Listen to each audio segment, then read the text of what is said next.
Dimanche 25 avril 2021, mesdames et messieurs, bonjour. Il est 6h30 et c'est l'heure de vous informer. Et on démarre avec le président de la République, Alassane Ouattara, qui a regagné Abidjan samedi en début de soirée après un séjour de 2 semaines à l'étranger. Un séjour au cours duquel il s'est rendu à Paris, puis à Brazzaville le 16 avril dernier pour prendre part à la cérémonie d'investiture de son homologue congolais, Denis Sassou Nguesso. À l'aéroport Félix Houphouët-Boigny d'Abidjan, le chef de l'État a été accueilli par son épouse, la première dame de Côte d'Ivoire. Étaient également présents le Premier ministre et plusieurs membres du gouvernement, ainsi que la haute hiérarchie militaire. Un détachement de forces armées de Côte d'Ivoire lui a rendu les honneurs militaires. Autre chose à présent, élection législative dans la circonscription de Niakara. Le vote s'est déroulé dans le calme et dans le respect strict des mesures barrières, des règles sanitaires de la lutte contre la Covid-19. Je vous propose d'écouter à présent la proclamation des résultats faite par la CEI. Élection des députés à l'Assemblée nationale, scrutin du 24 avril 2021. Région du Hambol. Circonscription 097. Arikoka, Niakara-Mandougou et Tortilla, commune et sous-préfecture. Population électorale 20 241. Votants 10 396. Taux de participation 51,36%. Bulletin nul 237, soit 2,28%. Bulletin blanc 170, soit 1,67%. Suffrage exprimé 10 159. Ont obtenu SD Sungari Kone 100, soit 0,98%. EPD Traoré Karidia 1312, soit 12,91%. TKL Touré Chleury Lazare 711, soit 7%. RHDP Kone Catherine 6074, soit 59,79%. Guibès Guibessongi Dacier Kone Séverin 1792, soit 17,64%. Est élu RHDP Kone Catherine 6114, soit 59,79%. Voilà, c'était donc pour vous la proclamation des résultats faite par la CEI en ce qui concerne la circonscription de Niakara. Face aux nombreux accidents de la route, des accidents mortels pour la plupart observés dans tout le pays, le directeur des affaires juridiques et du contentieux du ministère des Transports était sur le plateau de RTI 1 hier samedi à l'édition de 13h. Koné Diomant a fait une importante déclaration. Je vous propose de l'écouter.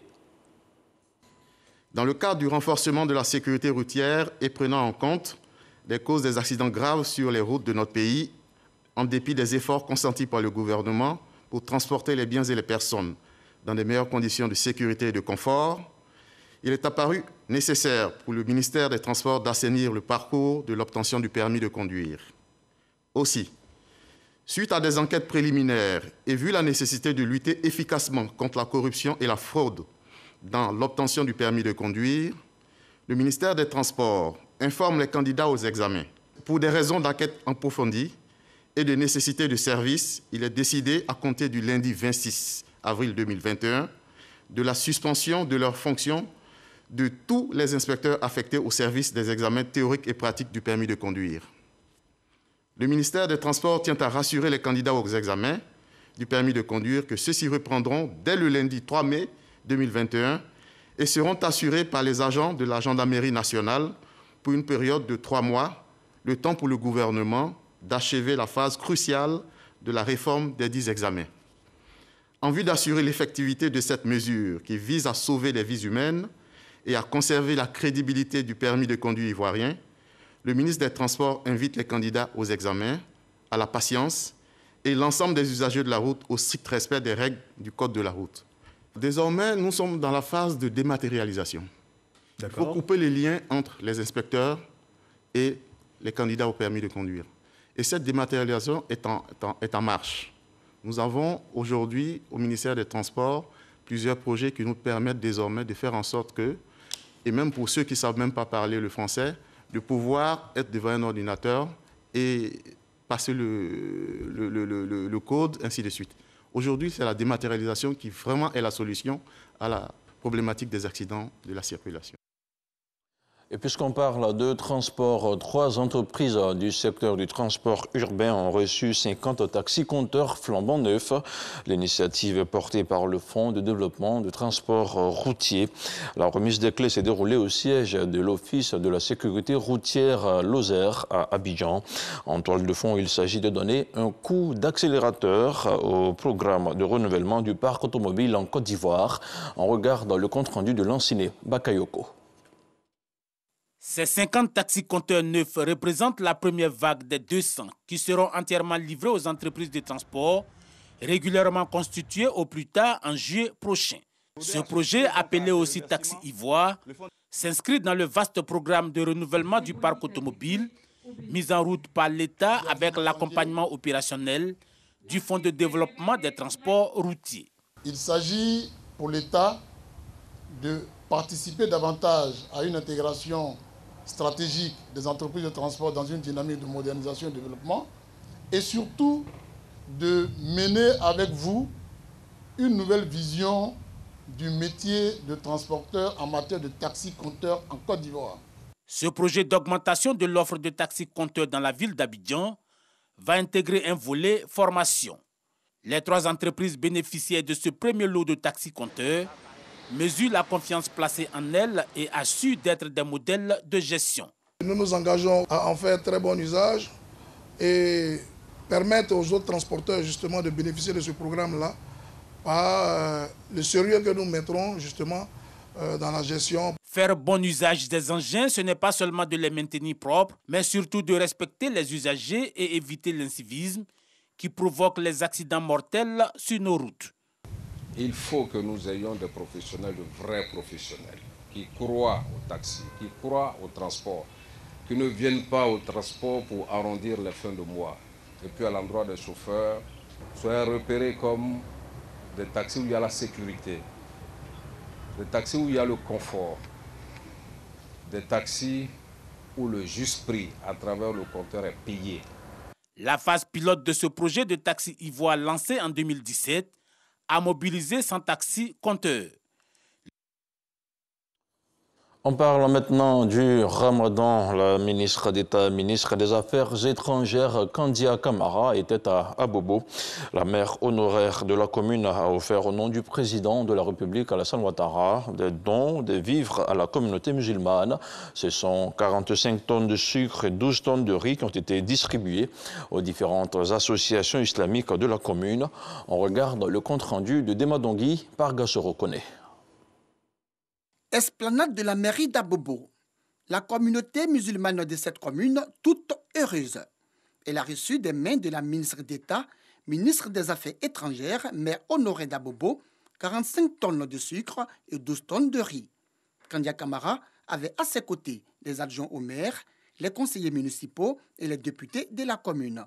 Objectif, permettre à la communauté musulmane d'Abobo de passer les 2 dernières décades du mois de Ramadan en toute quiétude.